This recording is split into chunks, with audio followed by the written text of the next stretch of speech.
Il s'appelait Jonas, un homme pauvre devenu le pasteur le plus célèbre d'Afrique. Chaque nuit, il remplissait des stades, promettait des miracles, et gagnait plus de 100 000 euros.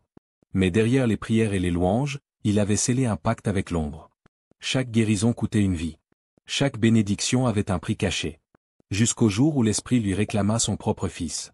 Alors tout s'écroula, fortune perdue, fidèle disparu, solitude, et une seule vérité restée, rien n'était réel.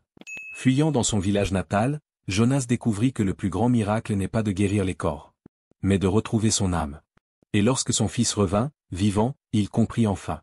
Le vrai Dieu n'a jamais voulu des cris. Il attendait simplement un cœur sincère. Le pasteur des foules. La nuit tombe sur Kinima, une capitale africaine en effervescence. Dans les rues poussiéreuses et bruyantes, les embouteillages se figent autour d'un stade illuminé comme un temple. Des milliers de fidèles, venus à pied, à moto, en bus, se pressent à l'entrée. Ils ont tout quitté pour une seule chose, voir le prophète Jonas. Dans les coulisses du stade, pasteur Jonas Mabiala, costume blanc étincelant, chuchote à son assistant. Prépare le micro. Aujourd'hui, Dieu doit parler plus fort que jamais. Mais Dieu, ce n'est pas vraiment à lui qu'il parle. Dans sa loge privée, on entend un étrange bourdonnement. Un miroir noir est posé contre le mur. Jonas s'agenouille, les yeux vides, et murmure. Père de l'Alliance Noire, donne-moi ta parole pour ce soir. Donne-moi ton souffle, et je te donnerai ce que tu réclames. Le miroir vibre légèrement. Une brume sombre en sort, formant une silhouette floue aux yeux rouges. Une voix grave et sifflante répond. Jonas, ma main est sur toi. Donne-moi un cœur cette nuit, et je donnerai la foi à 10 000. Jonas se relève. Il ne tremble pas. Il a l'habitude. À 20 heures précises, les projecteurs s'allument. Le stade vibre. Un orchestre joue des chants d'adoration. Puis, le silence. Le pasteur apparaît. Shalom. Ce soir, vous ne repartirez pas les mains vides. Des cris, des pleurs, des louanges. Jonas lève la main. Une femme en fauteuil roulant se lève et marche. Un homme aveugle crie qu'il voit. Une mère tient son enfant épileptique, qui ne tremble plus. La foule devient folle. Il lance des billets. Des sacs de dons s'empilent. Les paniers débordent de bijoux, téléphones, enveloppes. Chaque soir, la récolte dépasse les 100 000 euros. Et pendant que le peuple s'agenouille, Jonas, lui, regarde le ciel, ou plutôt, ce que cache le ciel. Car lui seul sait que chaque miracle a un prix. Un prix qu'il ne paie jamais avec son argent. Mais avec des vies. L'homme derrière la soutane. À l'extérieur, on l'appelle l'envoyé de Dieu. Mais une fois la lumière du stade éteinte, pasteur Jonas Mabiala rentre dans un tout autre univers. Sa villa, perchée sur une colline isolée de la ville, n'a rien d'un lieu saint. Derrière les murs en marbre blanc et les vitres teintées, une pièce est verrouillée. Pas une chambre. Pas un bureau. Un sanctuaire de l'ombre. Jonas ôte son costume blanc, ouvre la porte interdite et entre pieds nus. Au centre, un cercle noir dessiné au sol, entouré de symboles anciens. Un miroir, toujours le même. Et un petit autel, avec un couteau courbé, un encens noir, et des plumes d'oiseaux morts. Sur les étagères, des fioles de sang. Des mèches de cheveux. Des pièces dorées anciennes. Et, surtout, un livre sans nom, recouvert de peau. Jonas s'agenouille devant le miroir. J'ai fait ce que tu as demandé. Une âme a été prise dans la foule. Le corps sera jeté cette nuit. Bien, murmure la voix du miroir. Mais tu sais que ce n'est pas suffisant. Dis-moi ce que tu veux, esprit. Et je le ferai. La silhouette sombre du miroir s'étire lentement. Puis elle dit. Le sang d'un enfant innocent. C'est cela qui multiplie les miracles. Sans cela, tu ne seras bientôt plus rien. Jonas ferme les yeux.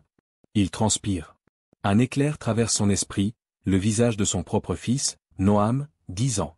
Il secoue la tête. Pas lui. Jamais lui. Mais il le sait, depuis le début, ce pacte n'a pas de limite. Plus tard dans la nuit, son assistant, pasteur Sibo, entre dans le salon de Jonas. Homme de Dieu, tu as encore réussi. On a compté, 114 000 euros aujourd'hui. Gloire à Dieu, dit Jonas d'un ton vide.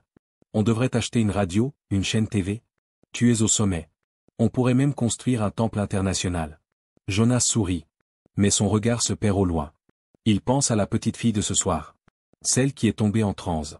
Qui a crié qu'elle voyait les anges. Puis, dont le corps a été emporté par ses hommes de main, pendant que la foule dansait. Il monte à l'étage. Dans la chambre, sa femme dort, et son fils aussi. Jonas s'assoit sur le lit de Noam. Il le regarde dormir. Et pour la première fois depuis longtemps, il laisse couler une larme silencieuse. Car il sait, que tôt ou tard, ce sera lui ou eux. La nuit où tout a basculé. Le vent soufflait fort ce soir-là sur Kinima. Une nuit pesante. Une nuit comme si quelque chose dans l'air avait changé. Au centre-ville, sous un lampadaire fatigué, une femme tient un enfant dans ses bras. Lalia, 37 ans, a marché pendant 2 jours depuis son village. Ses pieds saignent. Ses yeux sont rouges. Mais dans ses bras, son fils Fima, 9 ans, ne parle plus depuis 3 ans. Paralysé après une chute. Aucun médecin n'a pu l'aider. Elle s'accroche à une seule promesse, celle du prophète Jonas. Elle n'a plus rien à offrir, sauf son dernier bijou hérité de sa mère. Et une fois brisée, mais encore vivante. Dans le stade déjà bondé, l'équipe de Jonas prépare la séance des miracles. Ce soir, Jonas semble nerveux. Il a refusé de manger. Il a regardé le miroir plus longtemps que d'habitude. Ce soir, dit-il à voix basse à l'esprit, je te donnerai ce que tu veux. Mais après, laisse mon fils tranquille. La voix sombre répond. Une promesse est une dette. Choisis bien ce que tu donnes. Le culte commence. Musique. Louange. Cris. Puis Jonas monte sur scène, plus électrique que jamais. Il fait venir Lalia et son fils. Le Seigneur m'a dit que ton fils allait marcher ce soir. La foule explose.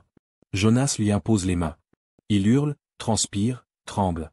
Et soudain, devant tout le monde, Fima bouge ses jambes. Un miracle.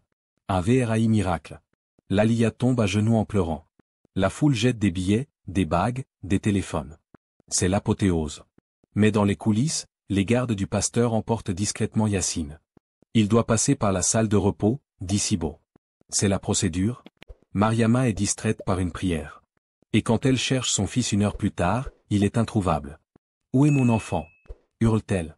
Où est Fima? On lui répond qu'il a été emmené à la clinique partenaire pour un suivi. Mais personne ne lui donne l'adresse. Aucun numéro. Elle sent la panique la traverser. Elle hurle. Elle pleure. Mais tout le monde est déjà en train de danser. Dans la villa, le corps sans vie de Fima est déposé devant le miroir. Ses yeux sont encore ouverts. L'esprit murmure. Ce miracle a coûté cher. Mais tu as payé. Enfant pour enfant. Jonas tombe à genoux. Il respire difficilement. Il revoit le regard de Yacine avant de mourir. Un regard, de paix. Pourquoi est-ce que je me sens si mal, alors que tout le monde me bénit? Demande-t-il. L'esprit rit. Parce qu'il bénit sa mensonge. À l'extérieur, Lalia dort sur le trottoir devant le stade fermé. Dans ses bras, un simple t-shirt. Celui de son fils, qu'on lui a rendu, sans explication. La voix dans le vent. Les jours passent. Les foules continuent d'affluer. Les stades se remplissent. Les dons pleuvent. Mais quelque chose a changé chez Jonas. Son regard est plus creux. Ses pas sont plus lents. Il sourit aux caméras, mais dès qu'il est seul, le silence devient insupportable. Un matin, alors que tout dort dans la maison, Jonas se lève pour prier. Il entre dans sa salle secrète, mais ne touche pas au miroir. Il s'assied sur le sol froid, les mains jointes. Seigneur, s'il y a un vrai Dieu là-haut, parle-moi. Même pour me juger. Dis-moi si tout est fini. Silence. Puis, une brise étrange traverse la pièce.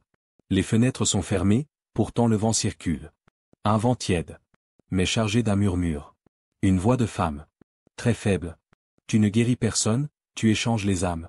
Jonas ouvre les yeux. Il se redresse brusquement. Qui est là? Rien. Mais la voix revient, plus claire cette fois. Tu donnes l'espoir aux vivants, en enterrant les innocents. Ce jour-là, Jonas ne monte pas sur scène. Il reste cloîtré chez lui. Il annule tout. On parle de fatigue, de repos spirituel. Mais lui, il n'arrive plus à dormir. Chaque nuit, il rêve d'enfants sans visage. Qui marchent dans des couloirs sombres. Qui l'appellent par son nom. Et dans le rêve, il y a toujours une femme voilée, en noir, avec une voix douce, mais accusatrice. Elle murmure. Tu étais pauvre, mais tu étais vivant. Maintenant tu es riche, mais tu n'as plus rien. Une semaine plus tard, Jonas organise un culte spécial, uniquement pour les riches donateurs. Il promet une pluie de miracles.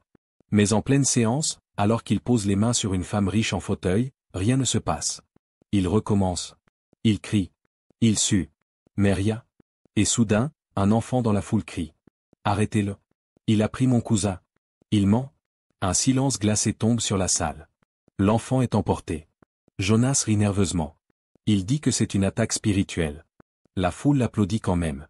Mais à l'intérieur, Jonas se sent nu. Vide. Perdu. Le soir, il entre une nouvelle fois dans sa salle du miroir. Mais cette fois, le miroir est noir. Mort. Aucune voix. Aucun signe. Et dans le silence, la brise revient. Tu veux te libérer? Alors rends ce qui ne t'appartient pas. Jonas tombe à genoux, secoué de sanglots. Il comprend qu'il ne s'agit plus d'un jeu. Il ne peut plus fuir. Quelque chose est en marche. Une main invisible le traque désormais. Le pacte du sang. Avant les stades. Avant les foules. Avant les millions. Il y avait la rue. Jonas n'avait que 17 ans lorsqu'il a été abandonné par sa tante à la gare centrale de Kinima. Sa mère était morte d'une maladie. Son père était un inconnu. Il dormait sous un pont, partageait du pain sec avec les chiens, et priait tous les jours pour mourir. Il chantait des psaumes en marchant, espérant qu'un passant l'entende et l'aide. Un soir de pluie, alors qu'il grelottait sous un kiosque abandonné, un vieil homme s'approcha. Un homme en costume, avec une canne, un chapeau, et des yeux gris sans émotion. « Tu pries, mais rien ne change, dit-il. » Jonas ne répondit pas. « Tu veux que les gens t'écoutent? Tu veux qu'on t'aime, qu'on te respecte, qu'on te craigne même ?» Jonas, épuisé, murmura. « Je veux juste, qu'on me voie. Qu'on sache que j'existe. » L'homme lui tendit une carte, temple de l'éclat noir, quartier Tana Sud. « Viens ce soir. Et je te garantis, qu'ils ne pourront plus jamais t'ignorer. » Curieux. Désespéré. Jonas y alla. Un vieux bâtiment. Des bougies rouges. Un silence lourd. Un groupe d'hommes et de femmes vêtus de noir, debout autour d'un cercle. Le vieil homme l'accueille. « Ici, nous prions, mais nos prières obligent les esprits à répondre. Car nous ne quémandons pas, nous négocions. » Jonas reste silencieux. Il a peur, mais il reste. Alors on l'invite à poser sa main sur un livre couvert de cuir noirci. Il lit les mots qu'on lui donne. Et puis on lui dit, « Si tu veux parler et qu'on t'écoute, signe. Avec ton sang. » Jonas hésite. « Et si je ne signe pas? Tu retourneras dans la rue. Invisible. Silencieux. Jusqu'à ta mort. » Il signe. Une goutte de son sang touche le cercle. Et dans le miroir central du temple, il se voit, vêtu de blanc. Applaudi. Riche. Puissant. Ce soir-là, Jonas ne dormit pas. Car dès minuit, il entendit pour la première fois la voix. « Tu as donné ton sang. Maintenant, tu auras ma langue, ma puissance, mon peuple. » Mais à chaque lumière, une ombre devra naître. Le lendemain, Jonas entre dans une petite église. Il prêche avec assurance. Les gens l'écoutent. Une femme pleure. Un homme s'agenouille. C'est le début de l'ascension. Mais aussi le début du mensonge. Année après année, église après église, Jonas monte. Mais à chaque palier, une offrande. Un sacrifice. Un silence. Et maintenant, il est là. Tout en haut. Et il se rend compte que la voix ne l'a jamais quitté. Les disparus. La ville de Kinima commence à murmurer. Dans certains quartiers, loin des caméras et des grandes routes, des mères pleurent en silence. Des familles disent avoir vu leurs proches guéris par le pasteur Jonas, mais ces proches ont ensuite disparu. Sans explication. Sans sépulture. Sans adieu. Une jeune journaliste du nom de Nadia Sombé, 28 ans, indépendante, farouche, travaille depuis quelques mois sur le phénomène Jonas. Au début, elle voulait démontrer que c'était une escroquerie classique. Mais ce qu'elle découvre est bien plus sombre. Elle a noté des noms. Recueilli des témoignages. Des cas très précis. Soma, 68 ans, paralysé depuis 10 ans. Guéri en direct lors d'un culte. Décédé 3 jours plus tard. Le corps n'a jamais été remis à sa famille. Tomima, 15 ans, muet depuis la naissance. Il crie soudain « Maman » lors d'une veillée. Disparaît le lendemain. On parle d'un voyage mystérieux payé par le pasteur. Il n'est jamais revenu. Zena Bakayoko, stérile depuis 12 ans. Elle tombe enceinte miraculeusement. Mais elle perd l'enfant au 5e mois, et meurt d'une hémorragie. L'hôpital n'existe plus. Nadia cherche. Nadia remonte les pistes. Mais partout, des silences. Des menaces. Des visages fermés. Un soir, elle décide de s'infiltrer.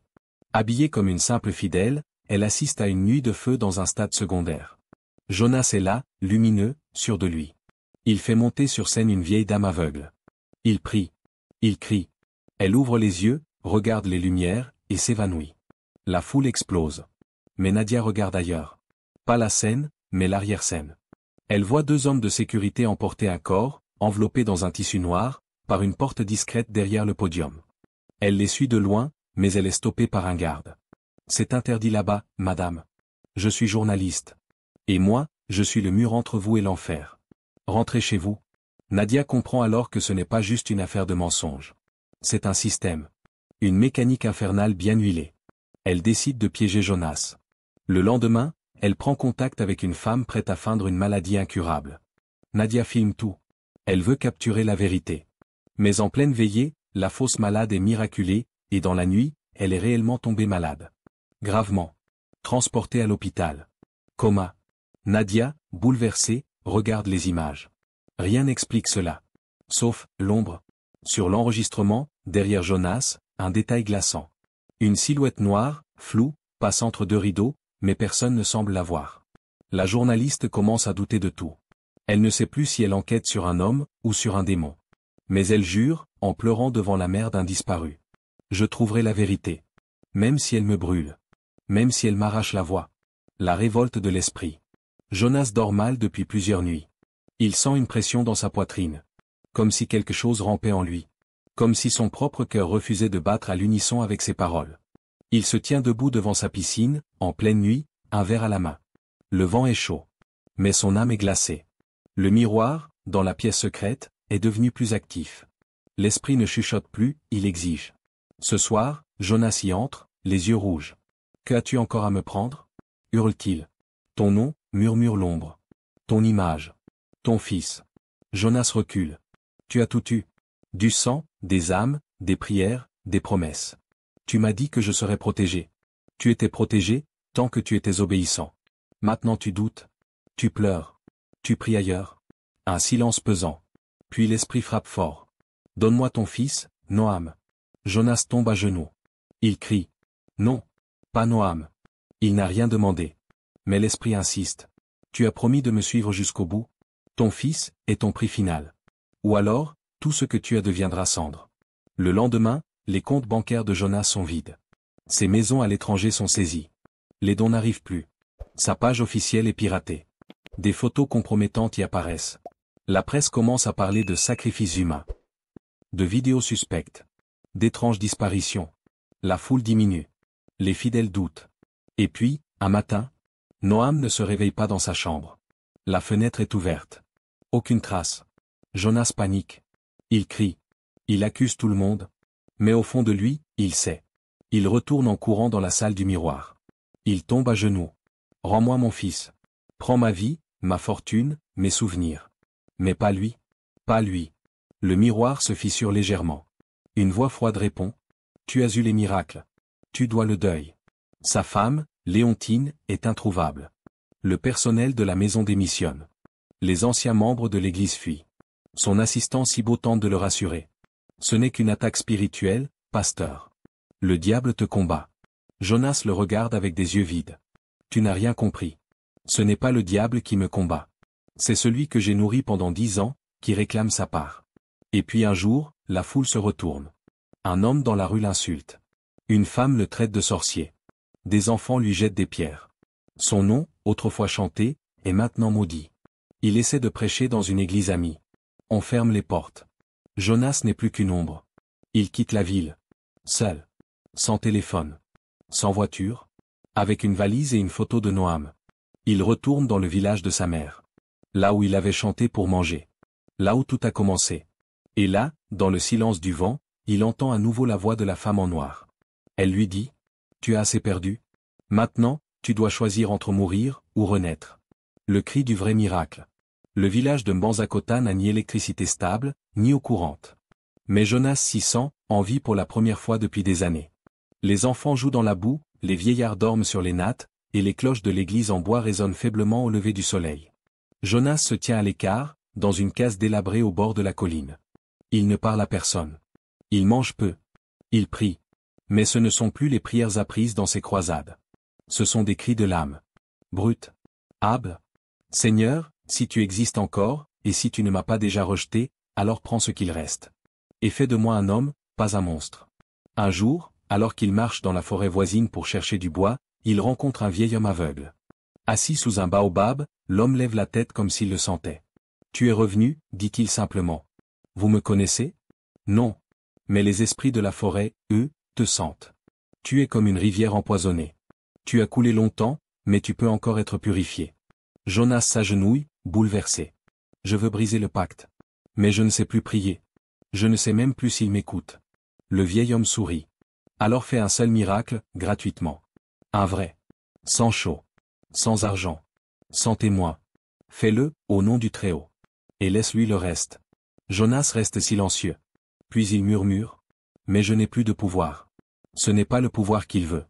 C'est la sincérité. Ce soir-là, une femme du village court chercher Jonas. Son fils est tombé d'un arbre. Inconscient. Sang partout. Les gens prient. Le médecin ne viendra pas avant le lendemain. La foule regarde Jonas. Toi qui faisais marcher les boiteux dans les stades, aide-nous. Jonas avance. Tremblant. Les yeux pleins d'eau. Il s'agenouille près de l'enfant. Pose ses mains sur son front. Et pour la première fois depuis 20 ans, il prie sans rien demander en retour. Dieu, je n'ai rien. Mais toi, si tu existes encore, fais quelque chose. Même si je ne suis plus digne. Même si je ne vois plus ton visage. Silence. Puis, l'enfant ouvre les yeux. Maman? J'ai eu mal à la tête. C'est fini? La foule hurle. Certains pleurent. D'autres tombent à genoux. Mais Jonas reste figé. Car dans ce moment de grâce, il ne sent aucune puissance étrange. Aucun frisson. Aucun esprit. Juste, la paix. Il se retire, s'effondre seul dans la forêt, et pleure. Pas des larmes de peur. Des larmes de délivrance. Et dans le vent qui traverse les feuilles, la voix douce de la femme en noir revient. Ce n'était pas un pacte. C'était un piège. Mais maintenant, tu peux devenir un homme libre. Le retour du fils. 3 mois se sont écoulés depuis le miracle silencieux dans le village. Jonas vit désormais comme un simple homme parmi les siens. Il répare les toits, aide à labourer la terre, partage ses repas avec les orphelins. Il ne prêche plus. Il aime en silence. Son regard est plus doux. Son dos plus courbé. Son âme, moins lourde. Mais la douleur de l'absence de Noam, son fils, ne le quitte jamais. Chaque nuit, il prie sur sa natte en murmurant son prénom. Il ne demande plus de miracle. Il demande juste qu'il vive, quelque part. Même sans moi. Un soir, alors que le village se rassemble autour du feu pour une veillée, un petit garçon apparaît à l'entrée. Il est maigre. Il marche pieds nus. Il tient une photo froissée dans sa main. Il s'approche de Jonas lentement. « Monsieur, on m'a dit que vous êtes Jonas. » Jonas se retourne. Il reste figé. Le garçon lève les yeux. « Je vous cherchais. C'est vous, sur cette photo. » Il tend le papier. C'est une vieille photo de Jonas et Noam, prise au bord de la piscine de la villa, bien avant la chute. « Qui es-tu » demande Jonas, tremblant. Le garçon le regarde dans les yeux. « Tu ne me reconnais pas, papa ?» Jonas tombe à genoux. Son cœur explose dans sa poitrine. C'est lui. C'est Noam. Plus maigre. Plus mature. Mais vivant. Où étais-tu? Sanglote Jonas en le prenant dans ses bras. Noam pleure aussi. Un homme m'a enlevé, mais il ne m'a pas fait de mal. Il disait que tu m'avais offert. Mais une femme est venue, en noir, elle m'a emmené loin de là. Elle m'a dit de te chercher ici. Elle m'a dit, quand il aura prié avec son cœur, il retrouvera ce qu'il aime. Jonas serre son fils contre lui. Il n'y a pas de foule. Pas de caméra. Pas d'applaudissements. Mais dans son cœur, c'est la plus grande résurrection qu'il ait jamais vue. Le vrai miracle. Plus tard, cette nuit-là, Jonas et Noam s'endorment ensemble dans la case. Et Jonas murmure dans l'obscurité.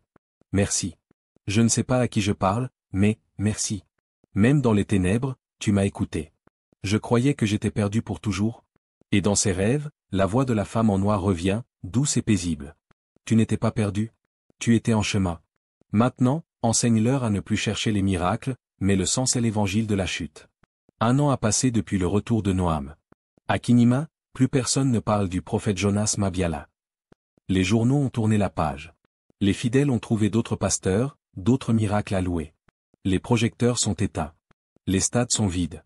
Mais dans les villages reculés, une rumeur circule. On dit qu'un ancien grand homme, aujourd'hui sans titre, soigne les malades avec des herbes. Qu'il porte des sacs de riz sur son dos pour les veuves. Qu'il chante doucement pour consoler les enfants malades. Et qu'il ne demande jamais d'argent. Jonas n'est plus un homme célèbre. Mais il est enfin un homme vrai. Il vit dans une petite maison construite par les villageois eux-mêmes. Noam va à l'école.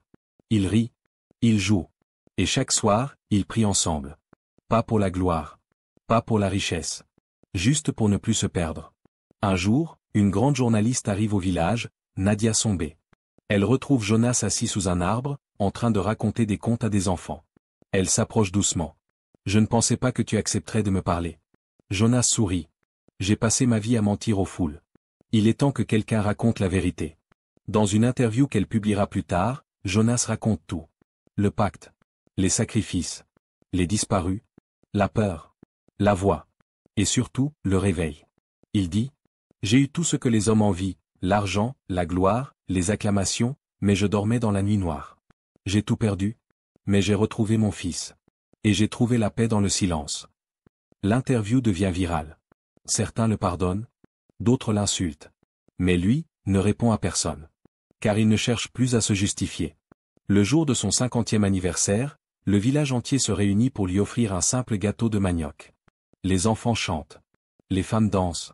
Et Noam s'approche de lui, un petit cadeau à la main. Une Bible, usée, trouvée au marché. Je ne sais pas si tu veux encore lire ça, papa, mais je crois que maintenant, tu peux la lire vraiment. Jonas la prend. Il l'ouvre à une page au hasard. Ses yeux se posent sur ce verset. Que sert-il à un homme de gagner le monde, s'il perd son âme?